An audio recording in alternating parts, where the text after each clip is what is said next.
लेकिन क्या हुआ, यहाँ के लोगों ने, यहाँ के मनुवादी लोगों ने, यहाँ के आदिवासी विरोधी लोगों ने, इस देश के संविधान विरोधी लोगों ने संयुक्त राष्ट्र संघ में एक हलफनामा दिया कि इस देश में आदिवासी नहीं रहता है। ये इसीलिए नहीं बोला गया कि जिस दिन ये बात सबको मालूम हो जाएगी कि इस देश में आदिवासी रहता है, उसी दिन विश्व के लोगों को पता चल जाएगा कि इस देश का मूल मालिक कौन है, इस देश का चालक मालक कौन है। ये वास्तविकता है। अब आदिवासी दिवस मना रहे हैं, कोई गवर्नमेंट ने छुट्टी नहीं डिक्लेयर करी, केंद्र सरकार ने छुट्टी डिक्लेयर नहीं करी। यहाँ ईद के लिए छुट्टी है, यहाँ एक्सप्रेस के लिए छुट्टी है, रामनवमी के लिए छुट्टी है, लेकिन आदिवासियों के लिए कोई छुट्टी नहीं। ये इसीलिए है क्योंकि ये बताना चाहते हैं इस देश में आदिवासी नहीं रहता है। जो इस देश का मालिक है उसको रहने को छत नहीं है, वो घास के घरों में रहता है, पहनने के लिए कपड़े नहीं है। हमारी माँ बहन आधे कपड़े पहनती है, आप तो बहुत अच्छे दिख रहे हो। ये साले हमारी माँ बहनों का फोटो निकालते हैं और उसको अंतरराष्ट्रीय मार्केट में बेचते हैं आदिवासी कल्चर के नाम से। जिस आदमी ने 2000 झाड़ लगा दिया उसको पद्मश्री पुरस्कार। अबे आदिवासियों ने तो इस देश का जंगल, इस देश का पर्यावरण, इस देश के जंगली जानवरों को बचाया है, उनके हिस्से में क्या आया है? मैंने बोला था ताली मत बजाओ। क्या दिए? ये सरकार बोलती है जंगल बचाओ, ये सरकार बोलती है पर्यावरण बचाओ, जंगली जानवर बचाओ, लेकिन आदिवासी बचाओ नहीं बोलता। क्या हालत होगी आदिवासी?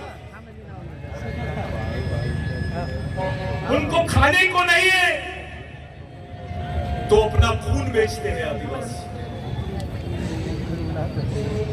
उनको खाने को नहीं है तो अपनी किडनी बेच रहा है आदिवासी। विज्ञान बोलता है, डॉक्टर बोलता है खाना खाएगा तो खून बनेगा, लेकिन इस देश की सरकार बोलती है आदिवासियों को खाना होना तो खून देना पड़ेगा। सबसे ज्यादा भूख से मरता कौन? तो आदिवासी। सबसे ज्यादा गरीब कौन? तो आदिवासी। सबसे ज्यादा बलात्कार किससे होते हैं? तो आदिवासियों। ऐसा लगता है जो इस देश का पहला आदमी है वो इस देश का आखिरी आदमी। कोई पार्टी आदिवासियों के साथ में ईमानदार नहीं है। सबकी नजर आदिवासियों की जमीन पर है। ये टाटा, बिरला, अंबानी के पास में जमीन नहीं है, जमीन तो आदिवासियों के पास में है। और आदिवासियों के ही जमीन पे जंगल है, आदिवासियों के ही जमीन पर पानी है, आदिवासियों के ही जमीन पर खनिज है, लोहा है, कोयला है। पूरा भाषण सुने रहा, लेकिन आदिवासी जमीन का भाषण आप एक नंबर। आदिवासी की जमीन पे कोयला है, लेकिन एक भी कोल मिल का आदमी इस देश में कोई आदिवासी नहीं है। आदिवासी की जमीन पर जंगल है, लेकिन एक भी आरा मशीन का मालिक आदिवासी नहीं है। ऐसी क्या बात है जो हमारे लोगों के साथ में ऐसे हालात बने? आपको मालूम है यहाँ पर एमएलए साहब बैठे हैं, समाज के सभी प्रबुद्ध नागरिक बैठे हैं, सभी लोग बैठे हैं, जितने भी मेरे भाई बहन बुजुर्ग बैठे हैं, मेरी माताएं बैठी है। मैं ऐसा मानता हूँ कि हम सामाजिक पंचायत में बैठे हैं। जब 1993 में भारत सरकार का हलफनामा संयुक्त राष्ट्र में गया तो उस हलफनामे में एक बात और थी कि जो भील भिलाला बारेला है, भावरा है, गावी थे, वारली है, ठाकर है, ये आदिवासी नहीं है, क्योंकि इनकी जो भाषा है ये आर्यों की भाषा है, ऐसा हलफनामा दिया गया उसको। इस देश के लड़ाकू कौम को, भीमा नायक की कौम को, टंटा भील की कौम को, राघोजी भांगरे की कौम को, ये लोगों ने आदिवासी नहीं है ऐसा संयुक्त राष्ट्र संघ में बोला गया। जो आप भाषा बोल रहे हो ये आदिवासी भाषा नहीं है ऐसा कहना है। जो इस देश के मालिक ही नहीं है, जो इस देश में बाहर से आए हैं वो लोग बोल रहे हैं आदिवासी। ये भील आदिवासी नहीं है, बिलाला आदिवासी नहीं है, बारेला आदिवासी नहीं है, बावरा आदिवासी नहीं है, गावित आदिवासी नहीं है। अबे तुम होते कौन हो बोलने वाले? और आपको इस बात का अंदाजा लगाना पड़ेगा कि आपको आदिवासी नहीं बोला जा रहा है। इस देश आदिवासियों को वनवासी बोला जा रहा है। जंगल में सुअर भी रहता है, शेर भी रहता है, आदिवासी भी रहता है। आप बोल किसको रहे हो? ये मानववाचक शब्द नहीं है, ये डर रहे हैं कि जिस दिन हम आदिवासी को आदिवासी बोलेंगे उस दिन इस देश का मालिक खड़े हो जाएगा। इस देश का प्रधानमंत्री कोई भी रहे, इस देश का राष्ट्रपति कोई भी रहे, लेकिन एक भूखा नंगा जिसके बदन पे कपड़े नहीं है लंगोटी वाला आदिवासी खड़े होकर बोलता है कि सरकार देश की चालक है और आदिवासी देश का मालक है, ये बोल सकता है वो, क्योंकि आदिवासी इस देश का नागरिक नहीं मालिक है। साथियों, आज के दिन बिरसा ब्रिगेड के तरफ से पूरे देश में 20,000 कार्यक्रम किए जा रहे हैं पूरे 12 राज्यों में। ये मुहिम चलाई जा रही है कि देश के आदिवासी एक जगह कैसे आए। ये देश के आदिवासियों की संस्कृति एक है, चाहे भील हो, कोंड हो, पठान हो, महादेवखोरी हो, वारली हो, कोई भी हो, उसकी संस्कृति एक है।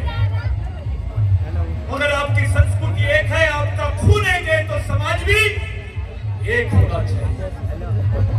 और जब समाज एक है तो इस समाज का मिशन भी एक होना चाहिए। मैं ये संगठन का हूँ, मैं ये संगठन का हूँ, मैं ये पार्टी का हूँ, क्या करेंगे? राष्ट्रीय अध्यक्ष बना दिए, अंतरराष्ट्रीय अध्यक्ष बना दिए, क्या होगा? जब तक के समाज प्रेम से तैयार नहीं होगा, विचारों से तैयार नहीं होगा, तब तक के कुछ नहीं।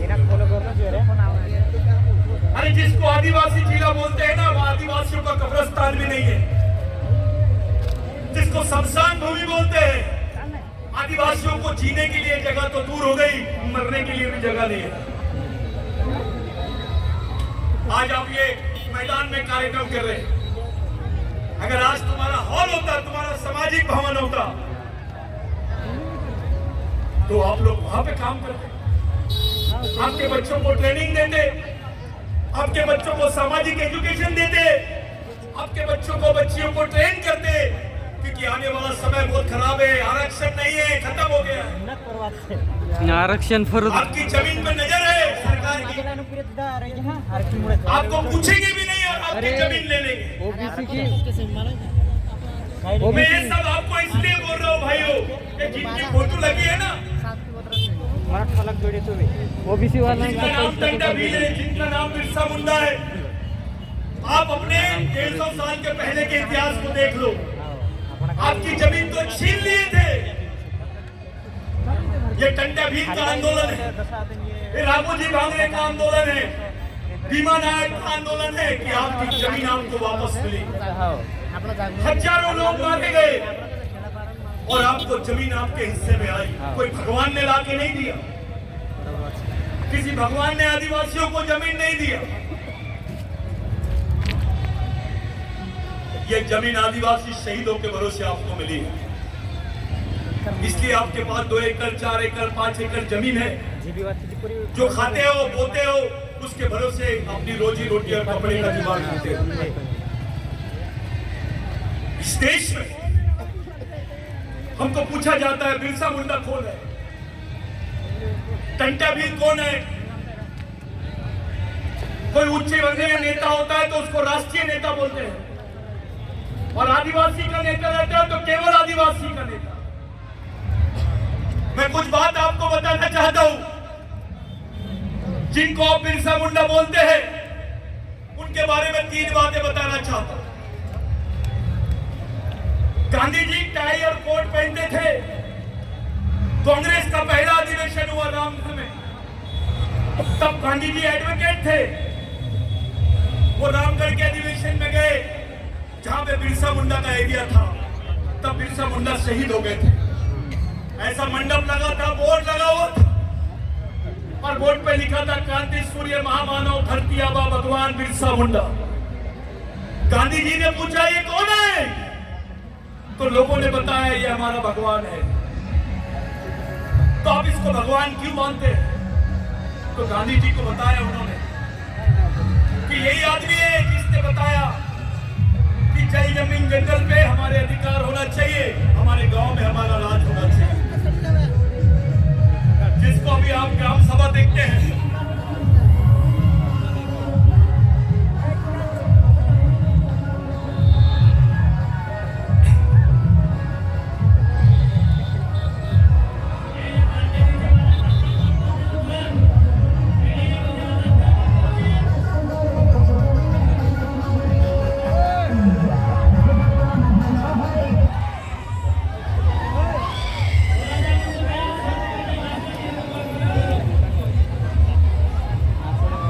तो गांधी जी को पूछा गया कि आप क्या पूछना चाहते हैं? तो लोगों ने बताया ये बिरसा मुंडा है, इन्होंने आदिवासियों के लिए कुर्बानी दी। इन्होंने बताया हमारे गांव में हमारा राज होना चाहिए, हमारी जल जमीन जंगल हमारा होना चाहिए। जिसको गोंडी में बोलते मावा नाटे मावा राज, हिंदी में बोलते हमारे गांव में हमारी सरकार, और मुंडारी भाषा में बोलते मुड़ागास मोलगामास, हमारे गांव में हमारी राज। वहीं से गांधी जी प्रेरित हुए।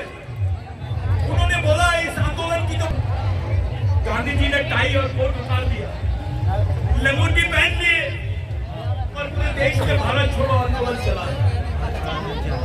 आप समझ लीजिए कि बिरसा मुंडा से गांधी। दूसरा पहलू डॉक्टर बाबा साहब अम्बेडकर, जो इस देश के संविधान निर्माता है। वो डॉक्टर बाबा साहब अम्बेडकर महाराष्ट्र में भंडारा से इलेक्शन हार गए थे। वही डॉक्टर बाबा साहब अम्बेडकर पहली बार पश्चिम बंगाल से जीत के आए, और जिन लोगों ने डॉक्टर बाबा साहब अम्बेडकर को जिताया वो बिरसा मुंडा को मानने वाले लोग। और जिस व्यक्ति ने डॉक्टर बाबा साहब अम्बेडकर को आखिरी वोट दिया था, उस आदमी का भी नाम बिरसा था। डॉक्टर बाबा साहब अम्बेडकर पश्चिम बंगाल से जीते, भारतीय संविधान सभा के अध्यक्ष बने, और बाबा साहब को संविधान बनाने का मौका मिला। अगर बिरसा मुंडा का आंदोलन नहीं होता तो डॉक्टर बाबा साहब अम्बेडकर को संविधान था, इस देश में संविधान नहीं होता। ये कितनी बड़ी बात है। 1898 में एक मुट्ठी के लिए लोगों के, आदिवासियों की जमीन गिरवी रहती थी, एक मुट्ठी नमक के लिए, एक बाल्टी पानी के लिए आदिवासियों के अंगूठे लगा लेते थे और उन पर जमीनों पर कब्जा कर लेते। ये बात बिरसा मुंडा को मालूम थी। एक बहुत बड़ा आंदोलन चला अंग्रेजों के खिलाफ में और यहाँ के जमींदार उच्च वर्णियों के खिलाफ। वो आंदोलन में हजारों लोग मारे गए। 6 साल के बच्चे से लेकर तो 7 साल का बूढ़ा भी बिरसा मुंडा के आंदोलन में गया। साथियों, इस आंदोलन का परिणाम यह हुआ कि भारत के इतिहास में पहला कानून बना जिसको बोलते हैं लैंड एक्विजिशन एक्ट। इस देश में संविधान बाद में बना, पहला ये वाला कानून बना जिसमें लिखा हुआ था कि आदिवासी की जमीन गैर आदिवासी आदमी नहीं ले सकता, और गैर आदिवासी तो क्या सरकार भी नहीं ले सकती। अगर ये कानून नहीं होता तो तुम्हारे पास 2 एकड़ 4 एकड़ 5 एकड़ जमीन नहीं होती, तुम्हारे बदन पे कपड़े नहीं होते। अब सोचिए कि आपके मूल भगवान कौन है, आपने किसको मानना चाहिए? अरे भीलों को मालूम नहीं है टंडा भील कौन है, माधवपुरी को मालूम नहीं है राघोजी बांगरे कौन है, आदिवासियों को मालूम नहीं बिरसा मुंडा कौन है। अपने बाप को नहीं पहचानोगे तो समाज को कैसे जानोगे? कोई मुंडा बोल के अलग रह रहा है, कोई भील बोल के अलग होता है, कोई गावित बोल के अलग दुकान लगा रहा है। ये जातिवाद, कोई पावरा बोल के अलग दुकान लगा रहा है। ये जातिवाद, व्यक्तिवाद, पार्टीवाद, क्षेत्रवाद होना ही नहीं चाहिए। ये समाज को खत्म करने वाली बात है। आपकी आने वाली पीढ़ी जिंदा कैसे रहेगी इस पे बात करो। आपके बाल बच्चे करेंगे क्या इस पे बात कीजिए। आज के उपलक्ष्य में हम लोगों ने हमारे समाज के लिए कौन से रास्ते से जाना चाहिए, किस रास्ते से हमारे समाज को बचाएंगे हम, किस रास्ते से हमारे आने वाली पीढ़ी को बचाएंगे हम, कैसे हमारा समाज सक्षम होगा, हमारे समाज के पढ़े लिखे लड़की लड़के एक जगह कैसे आएंगे, उनके दिमाग को हम तैयार कैसे करेंगे, इस बारे में सोचने की जरूरत है। भाइयों, समाज को विचारों के कारखाने की जरूरत है। इस समाज के लोगों को विचार करना है, हमारे लोगों को सोचने नहीं दिया जाना। अगर ज्यादा आदिवासी ने सोचा तो दूसरों को तकलीफ हो जाती है, पेट दुखता है। 10,000 साल से भी पुराना है आदिवासियों का संस्कृति का इतिहास, जो रंजना ताई बता रही थी आप। 10,000 साल से, जब भगवान पैदा नहीं हुआ था तब से आदिवासी इस जमीन पे रहता है। भगवान पैदा नहीं हुए थे तब से आदिवासी इस जमीन पे रहता है। ये झूठे इतिहास की बात नहीं होना चाहिए। सच बोलो, ये जो मैगजीन है इसमें प्रूव किया गया है, आप जरूर पढ़िए इसको। बहुत कीमत नहीं रखे, इसका जितना जेरोक्स भी नहीं होता उससे भी कम कीमत आपको वहां पर ये मैगजीन मिल जाएगी, जरूर पढ़ो, समझो आपका इतिहास क्या है। साथियों, इस देश में आदिवासियों को खत्म करने की रणनीति चालू है। मैं किसी आरटी पार्टी के फेवर में बात नहीं करता, मैं केवल समाज के बारे में बात करने के लिए आप लोग आने वाले समय पर अपने समाज में क्या होना चाहिए इस पे काम करो, कैसे जीना चाहिए उस पर बात करो, हमारे समाज में हमारा नियंत्रण कैसा रहेगा उस पे बात करो। बच्चा तो आदिवासी का है और सुनता शर्मा जी की और पांडे जी की बच्चा तुम्हारा और सुनता पांडे जी की। शनिवार को उपास कर लो, मंगलवार को उपास कर लो, फलाना श्रावण सोमवार को उपास कर लो। ये आपको जो पंडे लोग बताते हैं, ऐसा लगता है पंडे लोगों की बातचीत भगवान से फोन पे होती है। हमें आदिवासी को बताएगा क्या?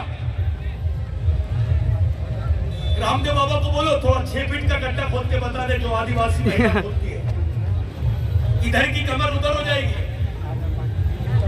वो रामदेव बाबा नहीं रहेगा, कामदेव बाबा बन जाएगा। इस देश में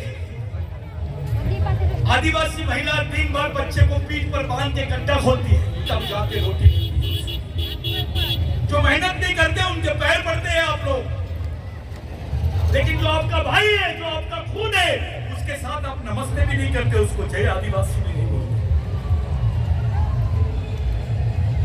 ऐसा समाज नहीं होना चाहिए। आप कोई भी पार्टी में रहो, जहाँ समाज की बात आ गई सब एक हो जाना चाहिए। पार्टी पहले नहीं, पहले समाज, क्योंकि समाज ने आपको जो दिया है भगवान ने भी नहीं दिया है।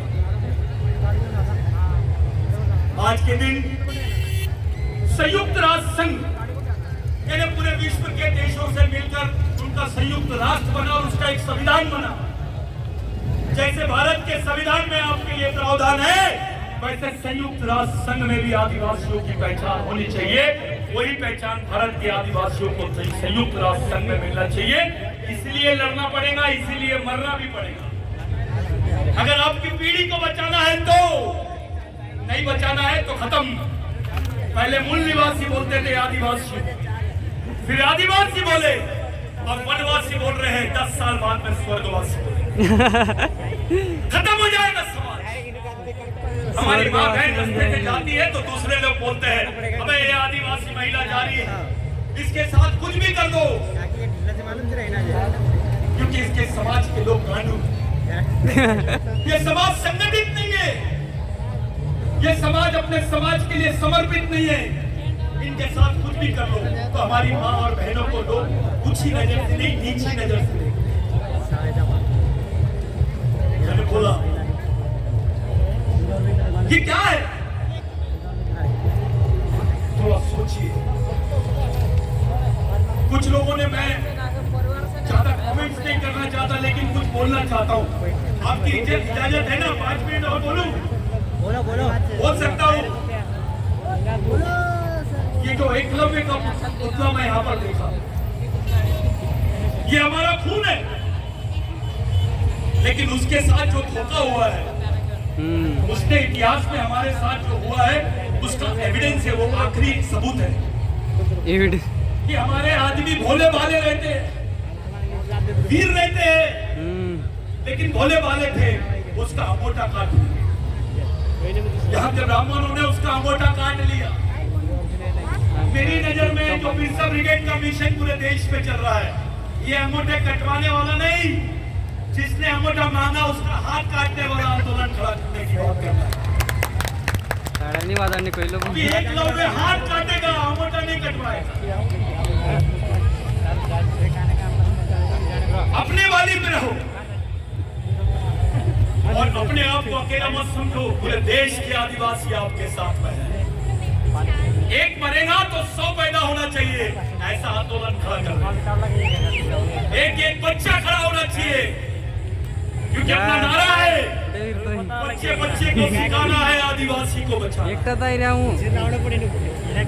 मेरी माँ बहनों से विनती है कि डॉक्टर बाबा साहब अम्बेडकर की माँ पढ़ी लिखी नहीं थी, जयपाल मुंडा की माँ पढ़ी लिखी नहीं थी, शिवाजी महाराज की माँ पढ़ी लिखी नहीं थी, टंटा भील की माँ पढ़ी लिखी नहीं थी, बिरसा मुंडा की माँ पढ़ी लिखी नहीं थी, लेकिन बिरसा मुंडा पढ़ी। आप कितने पढ़े हो ये महत्वपूर्ण बात नहीं है, आप कैसे सोचते हो ये महत्वपूर्ण बात है। जिस बच्चे की माँ होशियार, जिस बच्चे की माँ जागरूक, उस बच्चे का भविष्य सुरक्षित, ऐसा भगवान बिरसा मुंडा। मेरी नजर में ये जो बोराडी का कार्यक्रम है, जहाँ पर आज हमारे विधायक बैठे हैं, मैं उनको विधायक नहीं, अपने समाज का एक नागरिक, अपने समाज के वयोवृद्ध समाज के सम्मानित नागरिक के रूप में देखता हूँ। पार्टी घर में, समाज के बीच में कुछ, आप कोई भी पार्टी के लोग, समाज बड़ा है। ब्राह्मण आदमी को देखिए, वो कोई भी पार्टी में रहा, लेकिन जब उनके समाज की बात आती, आरएसएस की बात आती, सब एक जगह खड़े हो जाते हैं। हमको भी वैसे ही करना पड़ेगा। हमको अपने देश में सब आदिवासियों को एक जगह लाना पड़ेगा। आने वाली जनरेशन में ऐसा होना चाहिए कि पूरे देश के आदिवासी एक जगह होना चाहिए, और पूरे देश के आदिवासी नहीं, पूरे विश्व के आदिवासी एक जगह होना चाहिए। अगर भारत के आदिवासी को कुछ हो गया तो ऑस्ट्रेलिया और अमेरिका का आदिवासी चिल्लाना चाहिए, और अमेरिका के आदिवासी को कुछ हो गया तो भारत का आदिवासी चिल्लाना चाहिए।